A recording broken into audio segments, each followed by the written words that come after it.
Got it. Okay, the meeting is called to order at 5:30 on the 18th of October, 2021. I am Cinda Combs. I am here. I am calling for Will Grunland so far. Jennifer Johnson, are you here? Jennifer? Yep. Okay. Angelica? Here. All right. Joan is absent currently, as is Nancy Shaw and Donna. Okay. Leslie John's also not here. Nope, Jason. she just joined us. Oh, My computer was hi being slow. there. I'm so sorry. Hi, That's all Leslie. right. That's all Hi, right. guys. Okay, and Jason is here. Okay, so we are ready to go. And the first item is approval of the minutes. I'm assuming that all of you received a copy of the minutes. And if you have any additions or corrections, please speak now. No additions or corrections? All right, minutes are approved as emailed. Next is correspondence and communication. Did we get any correspondence, Jason? I did not. Okay. Call to the public. As far as I can tell, we don't have any public here. So then there's old business. Cinda, you did call Kathy, right? I don't remember you calling. Oh, Jennifer's on her That's actually mom's Jennifer. account. Oh, sorry. That's okay. So we don't have any old business. So tell us about the new business, Jason. State of the library report. Right. Yes. So so we're doing well. We're you know, it's been a whirlwind. We have a lot going on, and you know, all things considered, we're doing really well. People our public has been great, you know, and we're just happy to see everyone and on a regular basis again, and see everyone that has come back over the past. You know, people are still reluctant to go out, and I don't blame them. And so we're still seeing people pop in again, and it'll be their first time in for quite a while. So we're excited to see them, and you know, just carry on. Statistics, I didn't get my poster done in time for the meeting, but I will email you all when I get it done.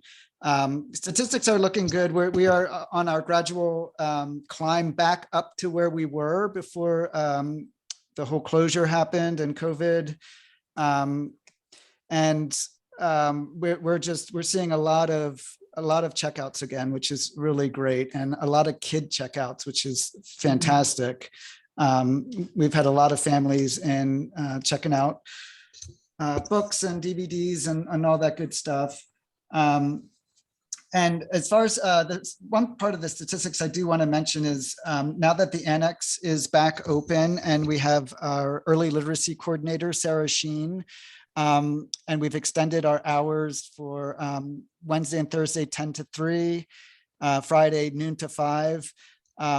We've seen a really great response to our preschool programs, which is really exciting, and it's been a work in progress, and you know, we're slowly, week by week, we're building it, and Sarah's doing a really great job of bringing in families. So I couldn't be more proud with the programs that she's doing, and just and it's not just kids. I'm there on Fridays for a shift, and we've got lots of adults coming in too that have just found us since reopening. Again, everyone's like, they scratch their head and be like, where is this place? Even people who attempt to find it have a hard time finding it. But they eventually do find it. And, you know, it's really a great thing. And the science lab is really doing a knockout job on their programming. So Fridays, it is just loaded with kids, and they're running from the science lab to the library. Our open art studio, which is every first and third Friday, is out on the Ramada. So it's looking good. After that hiatus, and then starting programming again, preschool programming again, and having very little turnout, and then now it building back up to people putting it in their schedules is really been great. So Do you have volunteers out there? we have a few. We're still very limited on our volunteers, and it's Sarah's out there on Wednesdays and Thursdays. And then I'm there for half a day on Friday. And then we've got a volunteer that we do have a volunteer that works on Thursdays as well with Sarah, and because Thursday is our preschool STEAM class. So, and she helps with that. So, we'll eventually get back there. We don't quite necessarily need, we're just trying to do something very manageable, and then, have it build back up, and then see where we need to go with it. Mhm. We're moving full steam ahead on virtual programming. Allison's Tuesday evening lecture series has been really great. We've had a great lineup, and that's going really strong. She is off to the Association of Rural and Small Library Conference tomorrow, and she'll be gone for the rest of the week. So that's super exciting. That means it's been 2 years since we went and received our Best Small Library Award. So it's been great. Wait, someone's trying to get in. And so are they voting for another small library award? They put that on hiatus because of COVID, and we're still the reigning champs. So Yay. we'll take that. Of course.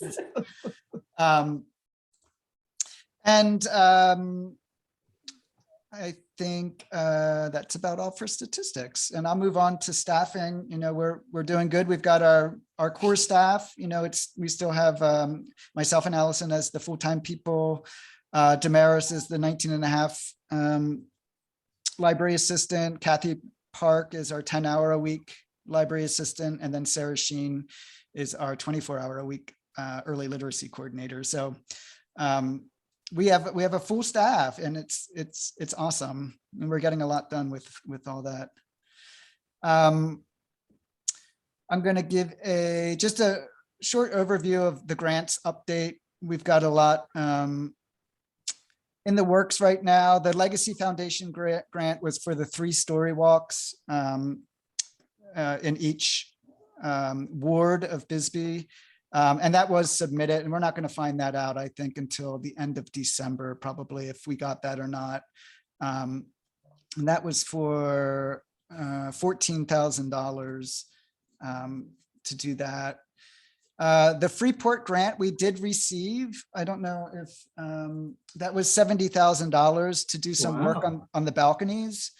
So what the next step of that is, so the first thing we're going to do is we're going to add an ADA ramp on the 3rd floor balcony and the 2nd floor balcony, which we don't have right now. It's about a 4-inch step down. So we're working with someone to do that. And then the big thing is to add a 4th rail to the railing, which right now it's about at 31 inches high. And if we add a 4th one, it'll go to about 42 inches high. So the next step in that is I'm going to go to design review board at the beginning of November and see if they will let us do that. So that's for people not to jumping off there. Not to just, yeah, exactly. It is so low that it's about you could like height, just lean back and unknowingly just fall off. It's that and it's probably a code issue too, right? What's that? that? Code? Like a code issue? Yeah. Yes. Yeah. So that's coming up the beginning of November, and if we get that approval, we can move ahead with spending that grant money. And then there's some other just issues with the balcony. with the flooring and the lighting up top is old. So we would want to replace that with some new electrical fixtures. So can people go up on the third floor balcony? You know, hi, Will. Hey. With us. People are not supposed to go out on the third floor balcony. We do let them out. They want to take pictures and stuff like that, but there's no, if we get this railing addressed, we can put tables out there. We've really, since we've really started using the second floor balcony, that balcony is busy, and it's so great Yes. to see. It is busy. Sometimes I can't find a place to sit down for lunch. Exactly. Yes. And I think it lends such a great vibe to that, just the whole downtown of, having this balcony and sitting up there, and people read the newspapers, they eat. So what we would do, Angelica, is put tables up on the third floor balcony, which we could fit so much more because we don't have the staircase and, coming up, splitting the second floor balcony. So yeah, we're super that's excited nice. about that. I don't think I've ever seen it. The third floor balcony? Yeah. Well, it's great. I mean, it's the best view in town. I'll bring my honestly. own chair. Right. So that is super exciting, and thank you to Freeport for giving us that money. So I think we kind of put it in their grant application, that they're not Phelps Dodge, but Phelps Dodge was the mining company that built this library, and it was like, okay, you guys have to pitch in now. you're not done yet. So That's good. but it's good. And I should have taken that SHPO structure report. That's finished. The patio is we are behind on the patio project. And that is the patio that's being built behind the annex classrooms. We're behind for a bunch of reasons. Everything, it's hard to get the supplies that we need. We finally are receiving stuff in.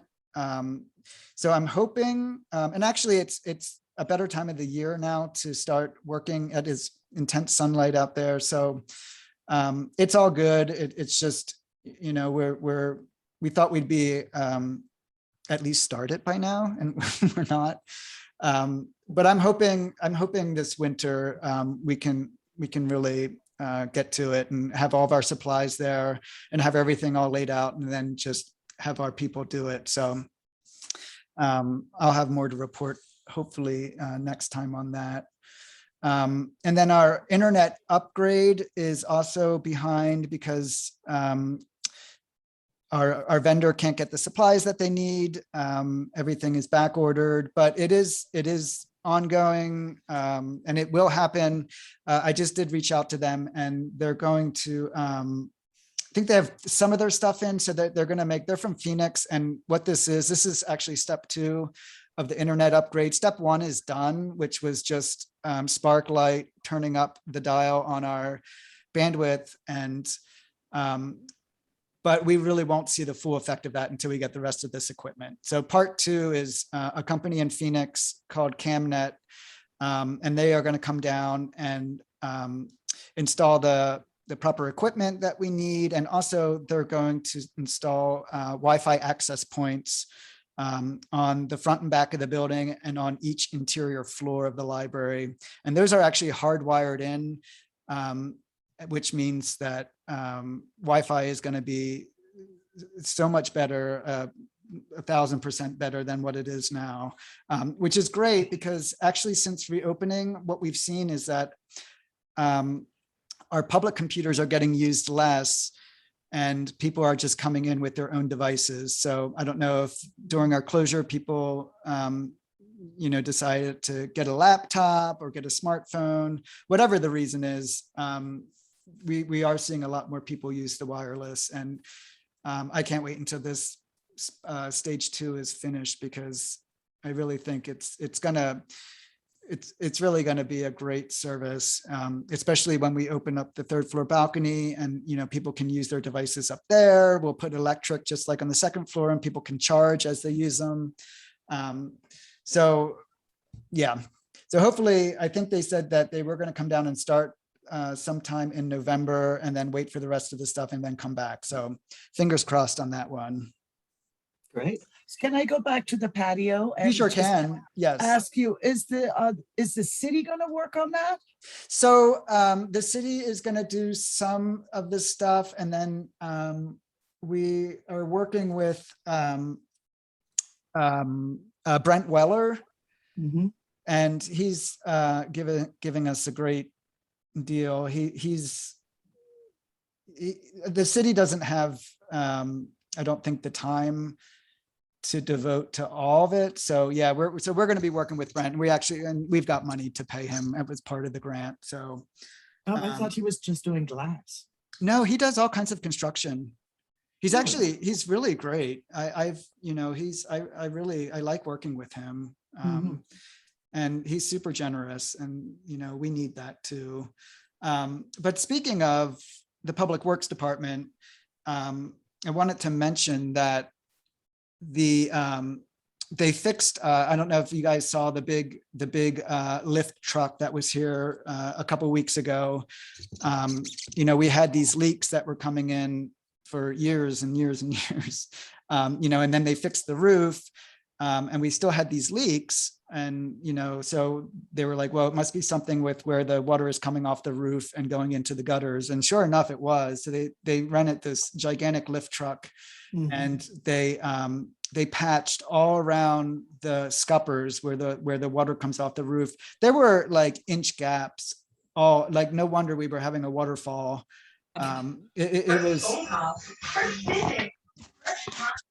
It was really Just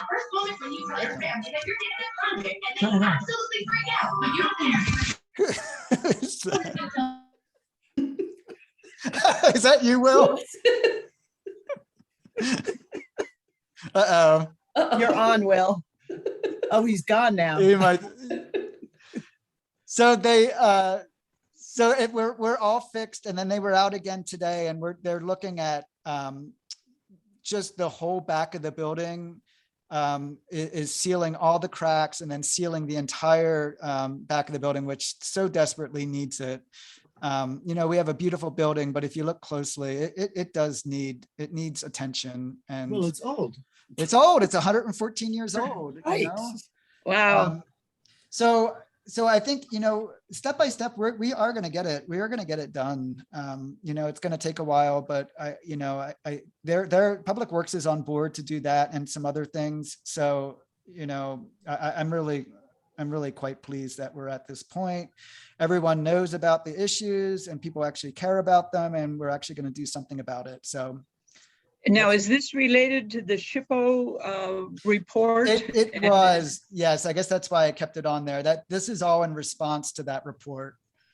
So that's where a lot of the mining go, right? I'm sorry, what was that, Cinda? The mining company grant, is some of that's going to go to fix the Yes, historical- that's specifically for the balconies. Any work that needs to be done on the balconies. The rest, Public Works they're actually going to use the building maintenance fund to do the back of the building. So, I still have faith that we're going to find a big chunk of money for funding for a lot of the other issues with the building. So again, there's nothing structural, there's nothing, dire. This building is going to stay here, but we have to make sure that it's kept up. And, if we can get it to the point where everything, is worked on, we can actually keep it quite in good shape. So Well, it's great that it doesn't rain in anymore. oh my gosh, I'm sure that it was right by the DVD corner up on the third floor, and water would just go off the roof, hit the scupper, and then get pushed back in through the holes in the walls, and then come down the wall, and then go down through it would actually run all the way down the wall to the second floor wall. So Oh my gosh. so every time it rained, we would get the DVDs on a cart, and then you think the rain is over. Great. But we love the rain too, just not in the building. Does anyone have any questions on all that? If not, the programming update is, I actually got a few, just a few things. All this stuff is in the newsletter as well. But Allison has gotten we're gonna do our take and make adult teen take and make kits for October, November, and December. And for October, she has, these are little, they're filled with rice, and it comes with thread and needle and fabric, and they're actually, you microwave them, and they're little hand warmers. And they make good gifts. So You better have some at the library. we need gigantic ones that we could put our whole body in. That's right. And then we are working on a new thing with the Friends of the Library. We have a GED test book program where we're giving out to those people who are trying to get their GEDs. We created a program where you can get a free test book that you can keep, write in, study. And so we're just looking at ways now to put the word out to, reach people to know that this is going on. And this is kind of in response to that's, that every time that a GED book is checked out of any library, really, it's the likelihood of it being returned is very slim because of the fact that they're workbooks, and people tend to, work in the book, and I don't blame them. It works for them.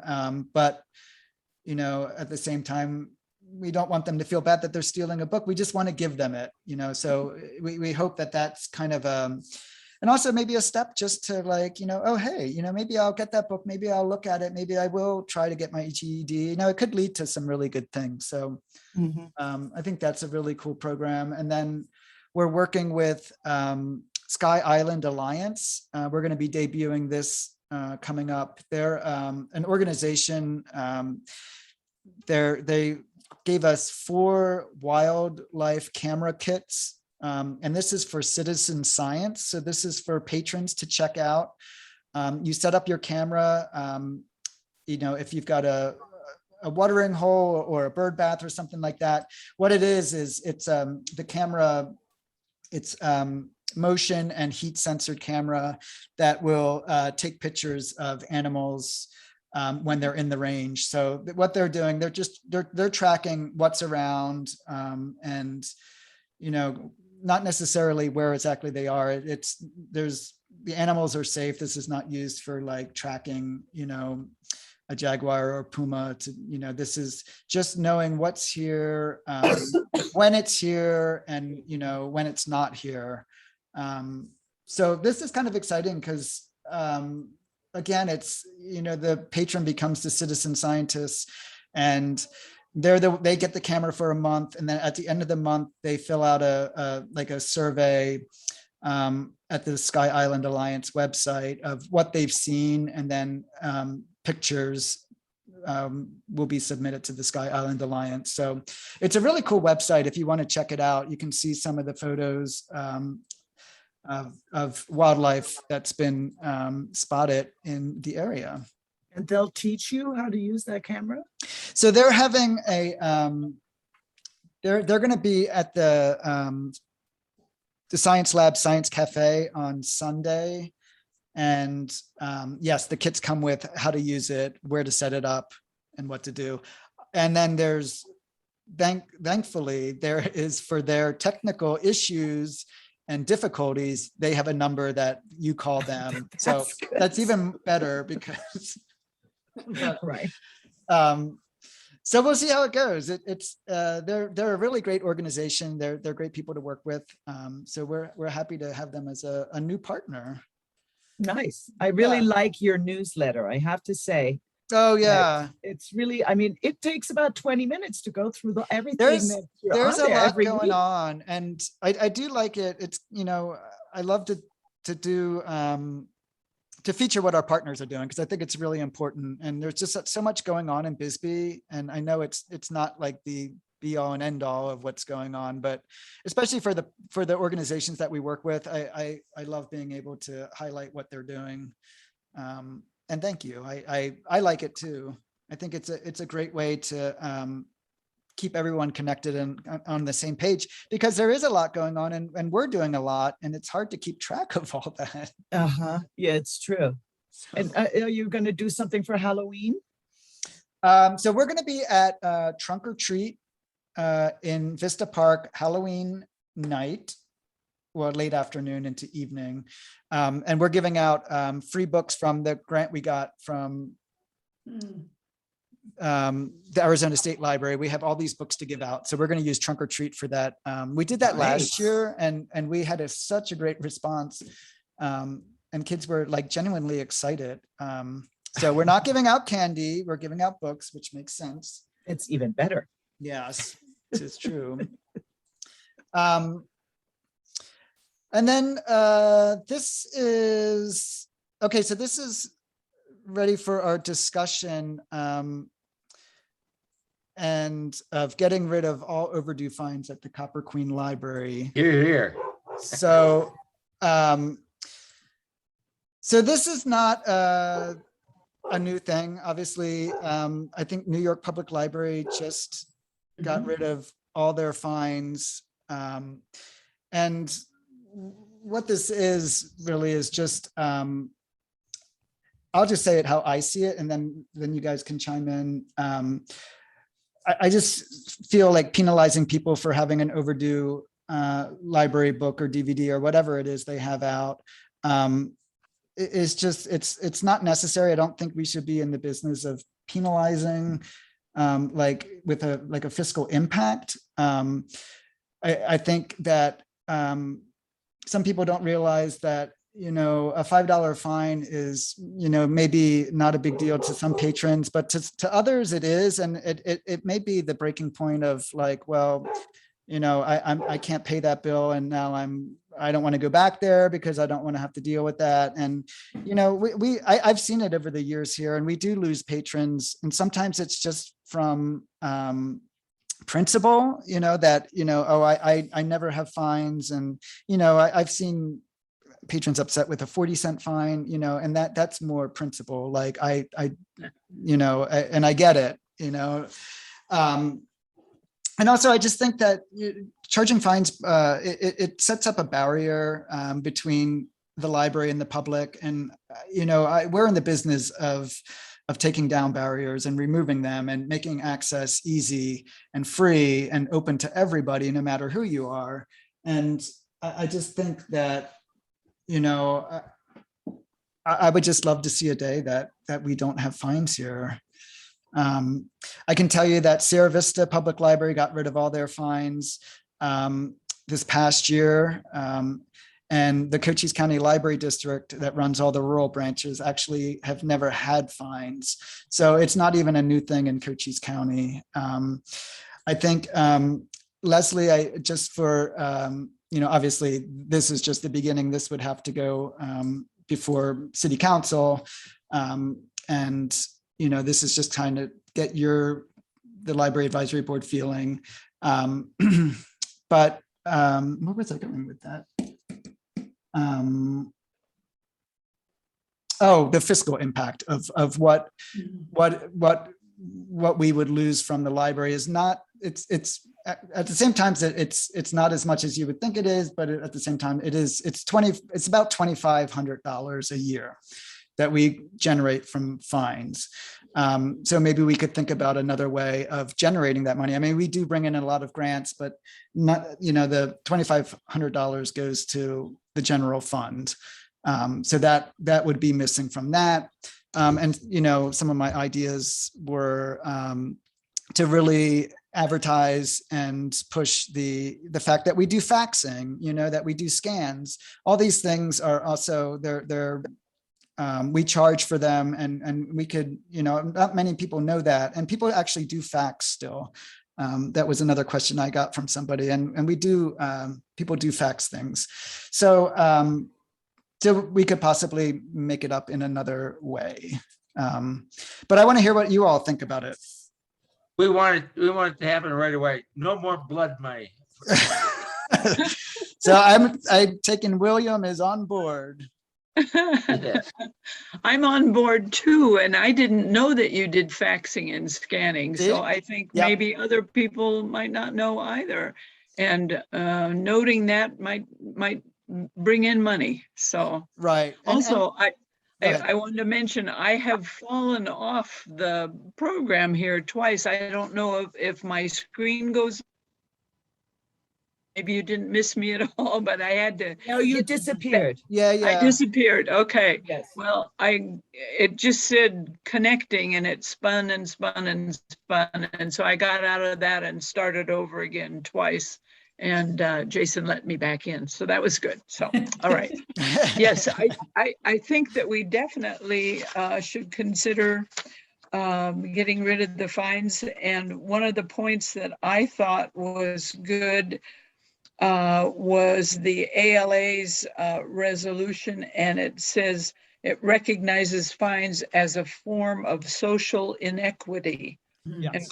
calls on libraries to find a way to eliminate the fines. Yes. And yes, for rich people, it's no big deal. They probably don't come to our library anyway. I don't know, but there's the other thing. And let me just also, I should have mentioned this too, because this is important part of it, that there would still be repercussions for having an overdue book. So the way it works now is that if you don't return a book, you get an email notification telling you that your book has been due, and your account gets blocked. That would still happen. People wouldn't be able to place holds anymore or check out anything else until that book was either renewed or returned. And if someone were to keep a book forever, after the way that our first overdue notice, second overdue notice, and third overdue notice works, after those notices get sent out and nothing happens, then the patron is billed for the entire cost of the material. So it's not like, there are still due dates, and there's still what am I trying? Accountability. Yes, accountability. Thank you, Donna. That's a great word. There's still accountability, and you wouldn't be able to use your library card to check anything else out. If your book is overdue or if you've lost it, those things wouldn't change. And the way that the system works, it's just an automatic thing. The system just blocks an account that is overdue. So that's I should have mentioned that first. Angelica, what do you think? Well, just for the others, Jason and I have already had this discussion because I had several questions. For example, I just had a book by an author that I was number 14 on the list and 14 other people or more.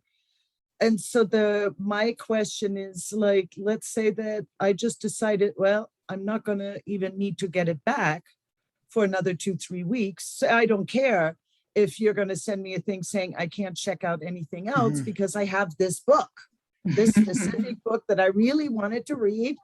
And I don't think it's fair to all those other people that there wouldn't be, and I don't want to use the word punishment, but there wouldn't be any really repercussion, or again, like Donna said, accountability for something like that. Because we do have books that are on hold for other people, or even DVDs that, that would be my concern. I like the idea of not, punishing people, as you call it. Right. But other than that, I think there needs to be some other idea about what are we going to do about that. Right, because what Angelica is saying, if someone checks out a new book with the due date of 10 days and they were like, well, I'm just going to take 30 days to read it and not check out anything else from the library. Once they return that book 30 days late, there's no fine, there's right. And 3 other people could have had it in the meantime because they were already on the list. Right. Well, how often does this sort of thing happen? Is this a constant deal that people on hold are being asked to wait for several weeks because that, or is that something we just don't know about? It's just a possibility. Well, it's a possibility, of course. and you know, this book in particular had a lot of people Sorry. wanted to read it, and there is a long wait list for it. Oh, that's the Mueller report. That's right. That's And I made sure that by knowing that I had this book for 10 days, that, you know, I pulled it ahead of all the other books that I have, Right. so that I made sure that other people could get to read it. right. So that's my concern. I mean, I like the idea of no your fiscal responsibility, but Blood money. to have to do something so people actually do say, well, I am going to be a responsible adult, let's say, Right. and return that book or that DVD, because it could Right. be the same. You know, I'm already It's- waiting for Vera number 11. And so I could just be having that for 6 months if I felt like it. Right. Well, I'm gonna take the position that most library users don't think that way. That's Yeah, good, Cinda. it's foreign thought.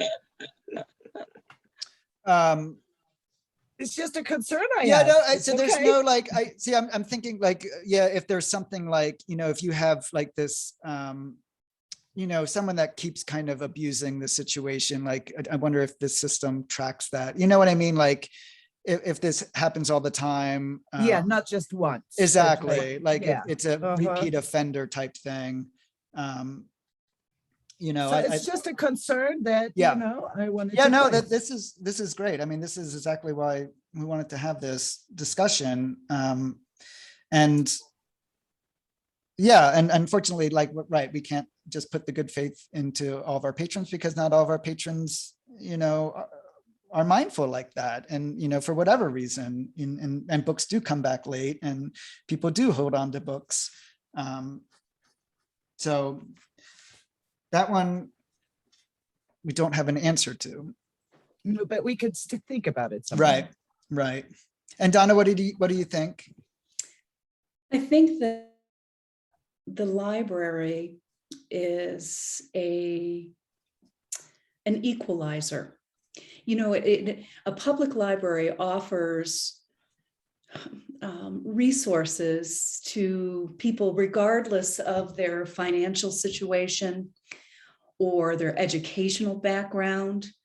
And, you know, it's an opportunity for people not only to get enjoyment, but to get education and to learn and to grow. And so I think anything that we can do as a board to facilitate that within the community is a real positive. I know that, you know, that children's don't have fines, and, you know, we certainly don't want kids to be penalized or feel like they can't take out books because they can't find a book or whatever happens. Right. You know, life happens. So I do believe that there, you know, should be some elements of checks and balances, but I think that those, you know, like Cinda was saying, you know, it's a good people theory. I think generally library patrons, I'd like to think, are forthright and honest people. Certainly there will be some people that will take advantage. Right. And that's just, you know, that's like a teacher that has a classroom of students and one misbehaves. Do you respond to that one that misbehaves, or do you try to teach to the rest of the class? And so, you know, I certainly understand, you know, the potential for, you know, just people to be not responsible about returning popular new releases. Right. But I think we can work through that. I Right. really do. I think we should really, as a board, you know, my heart, of course, immediately was like, do away with the fines, right? But then we have a fiscal responsibility as an advisory committee to make sure that we don't put the library at risk. Right. So when you say $2,500, not that that's nothing, but that's certainly within reach in terms of being able to make that money up in a different function, whether it's through the Friends or through, you know, whatever fundraising opportunity. Right. Right. And I can check in with Sierra Vista too, and see how it's going with them, because and see if any of these issues have come up, and what they're doing about them. Because it is it's a new thing for them. So they might have some guidance. So I Yeah, will they're- do that. Or if somebody abuses the, when things are on hold, that they, next time they Yeah. move to the back of the line or something, just Yeah. something that, so that it deters people from taking advantage. Right. And really, of the articles and everything that I've read on this, it brings back a lot of patrons too, who may have had fines, or like you have this book and you haven't returned it, it's overdue. There's some kind of weird, I don't know if it's, you're embarrassed to come back, but they end up just keeping it forever. And, because they don't want that interaction with, sorry, this has been so late. So, they can just put it in the book drop and we'll check it back in. And that's the end of that story. Jennifer, what do you think? You're on mute. I think you're muted. Yep.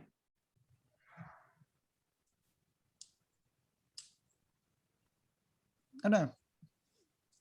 That's you. Can't hear you. Are you give a thumbs up or thumbs down? All right. Thank you. And Leslie, what are your thoughts? Well, I really love the idea of doing away with the fines. I read about the New York Library doing Yeah. that, and I just feel like that increases equity so much to these materials that people need. But I agree with Angelica, there needs to be some kind of check and balance system where people, and I'm feeling so guilty right now because I have 2 books I need to return from like a year ago. I got one that's due today. I'm a bad liaison, but yeah, I think it would be great. And I think that like a lot of people like I'm in that situation right now. I have these very overdue books, Right. and it's embarrassing to go back and Right. and I think that for people who are, who tend to forget things like I do, it might bring some of those books back in if they're not scared about paying a huge fine. Exactly. Yeah. So Yeah, and there is something to do with like, yeah, it's just embarrassment or just, yeah, not wanting that interaction with the staff person, like, sorry, these are so late. I think that it's a big part of it. But plus you see these occasional news stories about, a book that's been overdue for such and such, and they go back and the amount of the fine is many hundreds of thousands of right. dollars. Right. And Yeah. even if that's not the case, it's like, oh No, my but God. we've always had the let's forgive the fine month or week or something like that. That's been going on for a long time. Uh-huh. Yes. Fine forgiveness and food for fines. Yes. So it's not like, you have to worry about that you're going to pay $894, Leslie, if you bring those books back. I'm gonna bring them back. I'm gonna pay for them. No, so in Also, general, if I'm we drag for our the feet on idea. this right now, down the line, we're gonna say, gosh, why didn't we? We're gonna do it now. Why didn't we do it back then when we first came up and we discussed? Because we're gonna end up doing it. Maybe not right away, but it's gonna happen. It's happening all over the country. It's a thing that Right. it's no longer part of our culture or whatever it is. We don't do that anymore. And why not do it now? Right. Yeah. It is. I can see this just, this continuing as libraries, change and evolve. I think this is kind of a big step that for libraries to take and the right direction to go to create that equity and to treat everyone, no matter who you are and how much money you have or how much money you don't have. That's not the point. That is so like, libraries are called America's, most democratic institutions because we really do serve everybody. And, it's just unfortunate that, sometimes families that may, need our services the most, end up with this fine on their account that they just can't deal with. And then we lose them all. We lose the whole family. And it's just like, why would we want to put, money between us and our patrons? That's how I feel. Well, I'm not against the idea. No. Everybody's talking like I'm like the one stopping you from doing it. But so I just have these concerns. Yeah, And no, I think have it. they're I wrote it valid down. Concerns. Yeah, I'm gonna talk to, what I can do, you guys, is talk to Sierra Vista, and I doubt New York Public Library would answer my call on this, but just to get their I feedback. don't get their- know. Doug, Well, you that's jolly your well better. library. Weren't you in Newsweek, Jason, or you were in some magazine? So Yeah, Time. You can yeah. work that. Maybe they would. Maybe they. Yeah. But what a huge deal for New York Public Library. I mean, part of their argument is that it costs, staff also so much more time, more money than they bring in fines to actually, make sure the fines come back. So yeah, I'll reach out to Sierra Vista and get their feedback and just email you all on what I find out. And obviously, I wanted to get your feedback and what direction you guys wanted to move. And then I would talk to the city manager and see what, if he's on board, and then to take it to city council. So that's kind of the timeline right there. Maybe there's a way you could check on the Dynex system to see if Angelica's concern is trackable some way, so that we can find out. I think, yeah, you might have been cut out at that point, but yeah, I was wondering if there was a way. It's like for repeat offenders, for, always bringing things back late, and, and usually it doesn't matter, but I think Angelica's point is good, because it's, with new stuff that, it kind of is on a tight timeline. It's like, it's checked out to a patron, that patron reads it in 10 days, brings it back. And then, that's how it should work. And that's how we all want it to work, because we want our new books fast. Right. But not even repeat offenders, just how often does it happen that Oh, I see what books you're with saying. long waiting lists have Yes. a lot of overdues? Yes. Okay. That's a That's a possibility. good question. Or And good, yeah. DVDs. Yes. Let me write that down. And I do think for part of that will be, that because if your account is blocked and you can't use any other services, that will, make some people stay on top of things. And so I think that's in our favor, but it's just figuring out the rest. Well, why not tie it in with the electric and water use too? I'm sorry, that overbook you've had for too long means no water for you, Oh yeah, no electricity. Sorry. that's yeah. Don't worry, that'll happen soon enough without the library. And I also, right, and just the community that we live in, we're not a rich community, and I think, just kind of taking care of ourselves in this way would be the right thing to do. So I'll look at it more, and I will get back to you on the rest of that. Does anyone else have any comments on it? Sweet. Well, thank you all for that. Just one comment. I guess I feel a little bit surprised that this isn't a thing that a decision isn't made within the library or in the staff or with us, that it has to go to the big boys down there. I'm sorry. That's because it's John's. written into the city charter, right? Or the Right. city laws. It's in the city Really? code, and we would have to change that, which is doable. It happens all the time. But yeah, no, it's right. It's like, it's our law right now. Oh, So yeah. That's why we would have to take it and present it to mayor and council, and they would have to have the final approval. So I know it can't just do whatever we want.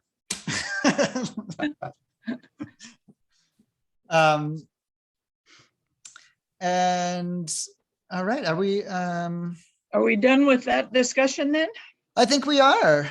Okay. And then Um, does anyone have anything that they'd like to bring up or comments?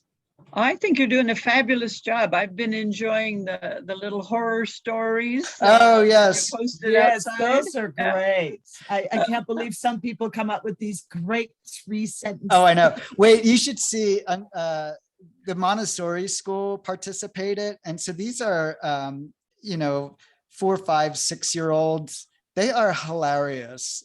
Like, I just got them. So I just put them up, and I think I'm going to feature them in the newsletter because they're so funny. And, those kids love horror. It really is. It was very fun. And I think a lot of people had fun doing them. And it's just another, I'm really liking this kind of like passive programming that the community can participate in, but that it's all month long. You can do it on your own time. That started with the COVID-19 pandemic and trying to figure out ways to engage the community. So I think we're just going to continue to roll with that for the time being. It's great. Yeah. And under other, I do have to mention that we did win Best of Bisbee for Best Educator. Very fine. Very Right. fine. Yeah.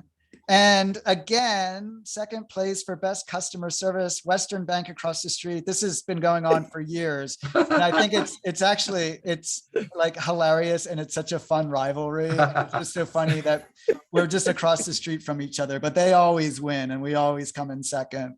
I will lose to them, only them. That's good. And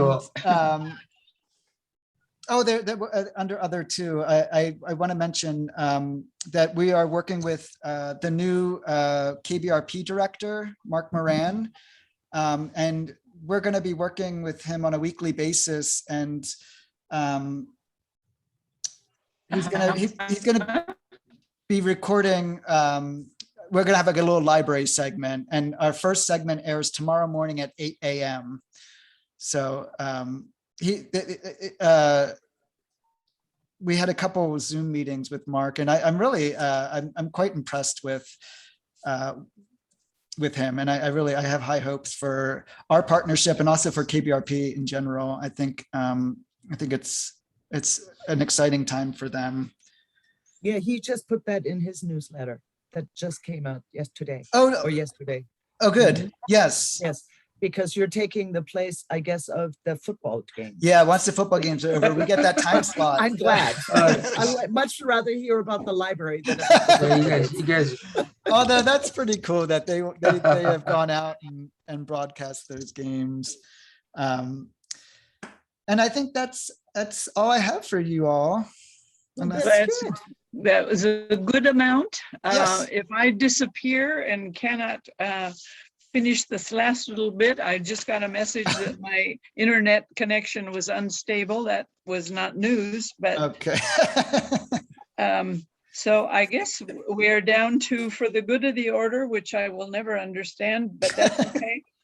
Our next meeting is January 25th, 2022. Oh my goodness. Does Wow. holy anyone? cow. It'll be here before we know it. I because know. I suppose. I asked I Jason suppose. why we're having another meeting, because we just had one last month. So does That's right. anyone want to move that we adjourn? I move so. A second? I'll also Okay. apologize. All right. And all in favor? Aye. Raise your Aye. hands. There we go. We are adjourned. See you next time. All Thanks, you right. guys. Thank you, Thank Jason. you Very all. Everyone have a great night. You too. Thank Thanks, you. guys. Thanks, everybody. Bye-bye. Bye. Bye.